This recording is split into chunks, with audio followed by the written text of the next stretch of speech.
Welcome to my channel digital law classes. मैं doctor Raghavesh Pandey, assistant professor, government GSDPG college Balod.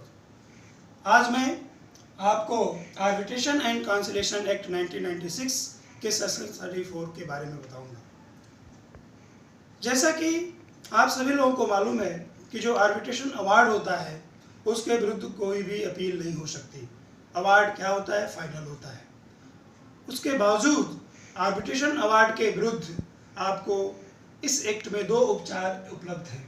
पहला section 33(1) में, जिसमें जो है आप उस अवार्ड में जो लिपिक त्रुटि है, जो संगणात्मक त्रुटि है, जो क्लर्किकल मिस्टेक है, उन मिस्टेक्स को जो है सुधारा जा सकता है और वह करेक्शन मध्यस्थम अधिकरण के द्वारा ही किया जा सकता है। उसके लिए न्यायालय में जाने की आवश्यकता नहीं है। दूसरा जो 34 में है, setting aside of award, award को पास करने के लिए जो उपचार उपलब्ध है, उसमें न्यायालय को दो शक्ति प्राप्त है। एक तो 34(4) में जो है, वहां पर न्यायालय अगर कोई भी पक्षकार सेट असाइड के लिए आवेदन देता है तो वह कार्रवाई को स्थगित कर सकता है, एडजर्न कर सकता है और उस अवार्ड को पुनः वापस जो है मध्यस्थम अधिकरण को सुधार के लिए भेज सकता है कि वह उन आधारों को सुधारे जिस आधार पर वह अवार्ड सेट असाइड करने के लिए लाया गया है। अगर उसमें सुधार कर दिया जा सकता है तो सुधारने का अवसर देता है, और अगर सुधार हो जाता है तो वह सेट असाइड नहीं होगा, और नहीं होता है तो फिर न्यायालय आगे की कार्रवाई करता है। दूसरा, न्यायालय को अधिकार है कि वह कार्रवाई को सुने और अपास सेट असाइड करे, या जो भी निर्णय दे सेट असाइड करता है या नहीं करता है। अगर हम बात करें पावर ऑफ कोर्ट कि अगर सेट असाइड करने के लिए कोई आवेदन आता है तो न्यायालय को उसमें क्या शक्ति है? न्यायालय अपीली न्यायालय की किसी भी शक्ति का प्रयोग नहीं कर सकता है, और वह मामले के अवार्ड के मेरिट पर, गुण और दोष के आधार पर जाकर के भी कोई निर्णय दे सकता है। अर्थात मध्यस्थम अधिकरण के निर्णय पर अपने निर्णय को प्रतिस्थापित नहीं कर सकता है। वह जो है केवल या तो अवार्ड को अपास कर सकता है या नहीं कर सकता है। वह किसी प्रकार से और कोई जो है गुण के आधार पर, गुण दोष के आधार पर निर्णय नहीं दे सकता है। नेक्स्ट जो है मीनिंग ऑफ सेट असाइड। अगर न्यायालय के द्वारा सेट असाइड कर दिया जाता है किसी अवार्ड का तो क्या उसका निर्णय होगा, उसका अर्थ क्या होगा? अगर सेट असाइड कर दिया जाता है किसी भी अवार्ड को तो अपास शून्य हो जाता है, अर्थात उसके पक्षकार उसके किसी भी अवार्ड से बाध्य नहीं होते हैं। और सीपीसी का जो रेस जुडिकेटर का प्रावधान है सेक्शन 11 का, वो भी एप्लीकेबल होता है, और वही मामला पुनः जो है मध्यस्थम को नहीं सौंपा जा सकता है, किंतु वह मामला न्यायालय में जा सकता है। न्यायालय में जाने से सेक्शन 11 उसको नहीं रोकता है। एप्लीकेशन फॉर सेट असाइड, ये आवश्यक है कि पक्षकार जो है सेट असाइड अगर कराना चाहते हैं तो उनको धारा 34 में दिए गए आधारों में से किसी भी आधार पर आवेदन करना होगा, और आवेदन जो है करने पर ही जो है न्यायालय किसी भी अवार्ड को सेट असाइड कर सकता है। इसके लिए आवेदन बहुत जरूरी है, और बिना आवेदन के कोई भी अवार्ड सेट असाइड नहीं किया जाएगा। नेक्स्ट है application should be in proper suit. केवल आवेदन ही जरूरी नहीं है, प्रॉपर कोर्ट, जबकि आवेदन प्रॉपर कोर्ट में होना चाहिए, समुचित न्यायालय में होना चाहिए।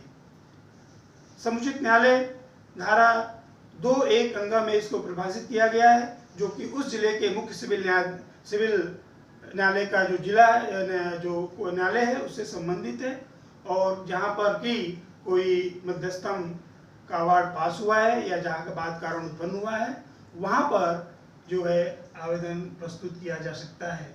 इस पर एक मामला है P Anand Gajapati Raju versus PVC Raju AIR 2000 supreme court 1886। इसमें अगर सेक्शन 8 के अंतर्गत कोई न्यायालय जो है किसी भी मामले को मध्यस्थम को सौंपने के लिए निर्देश देता है, तो वहां पर अगर कोई मध्यस्थम के द्वारा कोई अवार्ड पास किया जाता है तो वह अवार्ड सेट असाइड करने के लिए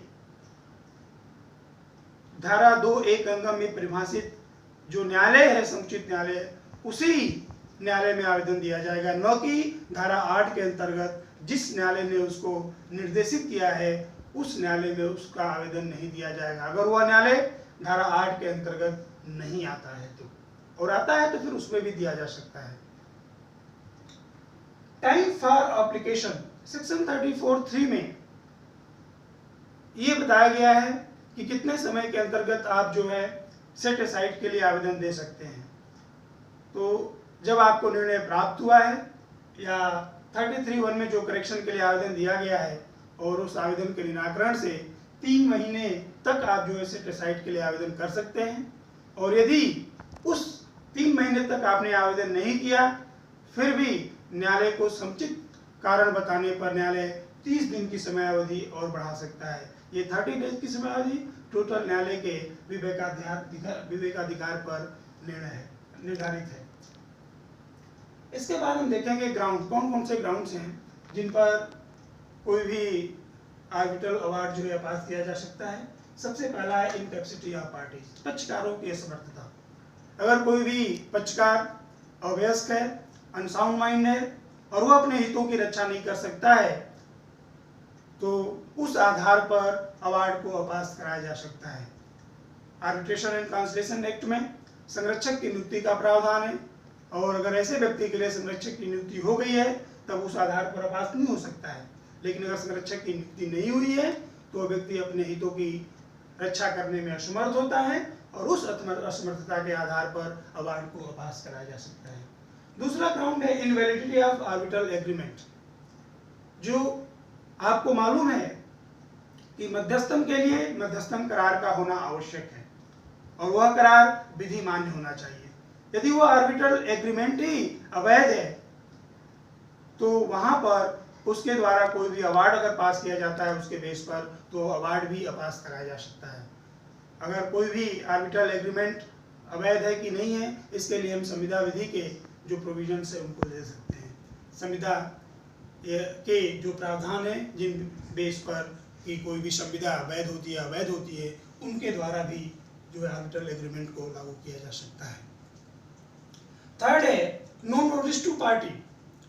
अगर पक्षकार को कोई सूचना नहीं दी गई है, और इस प्रकार की मुख्यतः 2 सूचना होती है। पहला नोटिस ऑफ अपॉइंटमेंट, अगर कोई पक्षकार किसी मध्यस्थ की नियुक्ति करता है तो दूसरे पक्षकार को इसकी सूचना देनी होती है सेक्शन 12 में, और यह सूचना उसको नहीं दी गई है तो अपने चुनौती देने के अधिकार से वंचित रह जाता है, और इसलिए उस आधार पर अगर नोटिस नहीं दिया जाता है तो व्यक्ति जो है अवार्ड को पास कराया जा सकता है। मध्यस्थम कार्रवाइयों की सूचना, सेक्शन 18 में मध्यस्थम कार्रवाइयों की सूचना भी देनी होती है। यह पूरा नेचुरल लॉ के प्रावधानों से रिलेटेड है जिससे कि पक्षकार को अपने पक्ष रखने का अवसर मिले। दूसरे पक्ष को बिना सुने कोई निर्णय नहीं दिया जा सकता है, और अगर उसकी सूचना दूसरे पक्षकार को नहीं दी जाती है सेक्शन 18 में और अपना पक्ष रखने से वंचित हो जाता है तो नेचुरल लॉ का वायलेशन होता है और उस आधार पर उसको जो है पास कराया जा सकता है। ये अन्य किसी कारण से वह पक्षकार अपना पक्ष रखने से वंचित हो जाता है तो भी वह जो है जाकर के न्यायालय में और आवेदन करके उसको अपास्त करा सकता है। चौथा है award beyond the term of submission. Award जो है जो सुपुर्दगी के निबंधन है जो शर्त है उनके बाहर है, अर्थात क्षेत्राधिकार की बात है। जो क्षेत्राधिकार के अगर बाहर है तो वहां पर उसके द्वारा पास किया गया अवार्ड भी अपास कराया जा सकता है। क्षेत्राधिकार पूर्ण क्षेत्राधिकार का वह होता है या क्षेत्राधिकार के परे चले जाना। अगर कोई ऐसा विषय वस्तु है जो सौंपा ही नहीं जा सकता न्यायालय को तो वहां पर वह पूर्ण क्षेत्राधिकार का अभाव होता है, और यदि न्यायालय उन विषय पर जो करार की विषय वस्तु है उन पर तो निर्णय देता है लेकिन कुछ मामले में वो उससे परे चले जाता है तो वहाँ पर अधिकारिता से बाहर चला जाता है, और दोनों ही मामलों में वह सुपुर्दगी के निबंधनों से बाहर होता है और वहाँ पर उसको अवार्ड को अपास कराया जा सकता है। अधिकरण की गठन एवं प्रक्रिया का अविधिमान्य होना। अगर कोई मध्यस्थम अधिकरण है उसकी गठन का जो प्रावधान है सेक्शन 10 से 15 में कि दोनों पक्षकारों की सहमति से कैसे गठन होगा और सहमत नहीं होते हैं तो कैसे गठन होगा, उस प्रक्रिया का पालन करना होगा, और यदि उस प्रक्रिया का पालन नहीं किया गया है तो उस कंडीशन में भी उसको पास कराया जा सकता है। प्रोसीजर को लेकर के भी धारा 28 से लेकर के 27 तक प्रावधान दिया गया है। वैसे पक्षकार स्वतंत्र हैं कि वह कौन सी प्रक्रिया अपनाई जाएगी, उस प्रक्रिया को वो तय कर सकते हैं, लेकिन उन्होंने तय नहीं किया है तो एक्ट के द्वारा बताई गई प्रक्रिया का पालन होगा।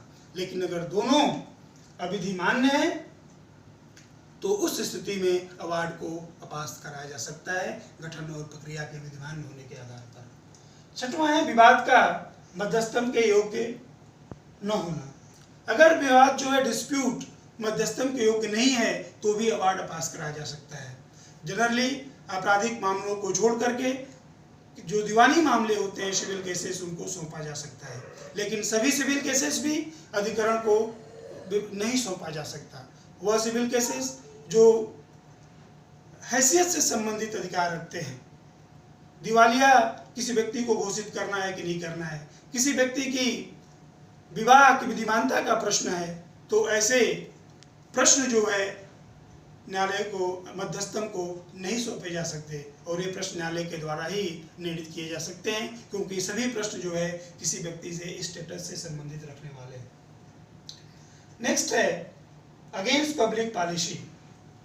अगर कोई भी अवार्ड लोक नीति के विरुद्ध है तो वह अवार्ड को अपास कराया जा सकता है लोक नीति के आधार पर। कोई भी अवार्ड 34 के 2 के स्पष्टीकरण में ही बताया गया है कि अगर कपट से और करप्शन से, भ्रष्टाचार से अगर प्रेरित है तो वह अवार्ड जो है लोक नीति के विरुद्ध माना जाएगा। या आप हम ये भी कह सकते हैं कि अगर कोई भी अवार्ड भारत के संविधान, भारत की अन्य विधि और भारत की जो नीति है, न्याय है, उसके सिद्धांतों के परे है तो वह लोक नीति के विरुद्ध है और उस अवार्ड को इस आधार पर जो है अपास कराया जा सकता है।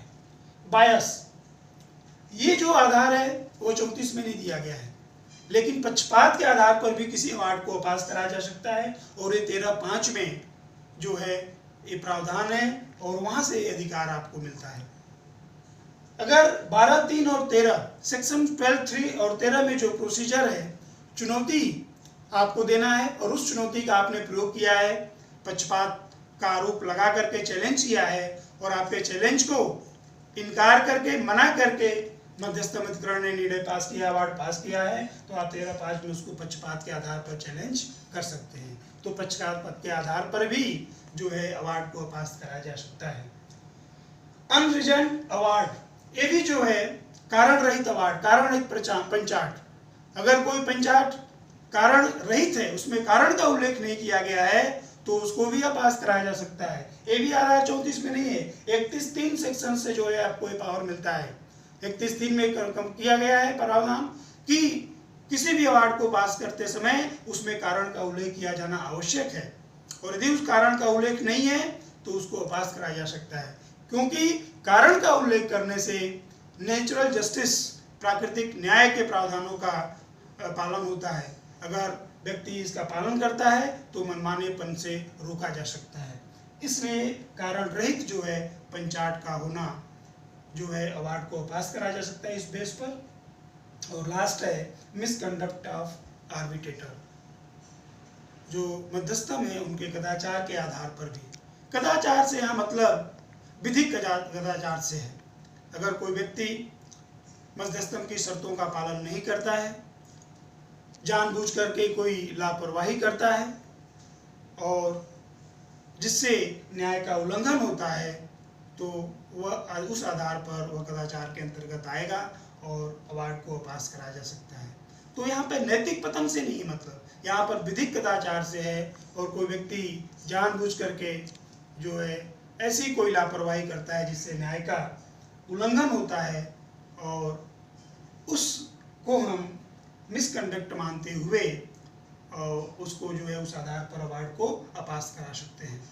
तो ये आधार हैं और इन आधारों पर हम अवार्ड को पास कर सकते हैं। That's all, thank you.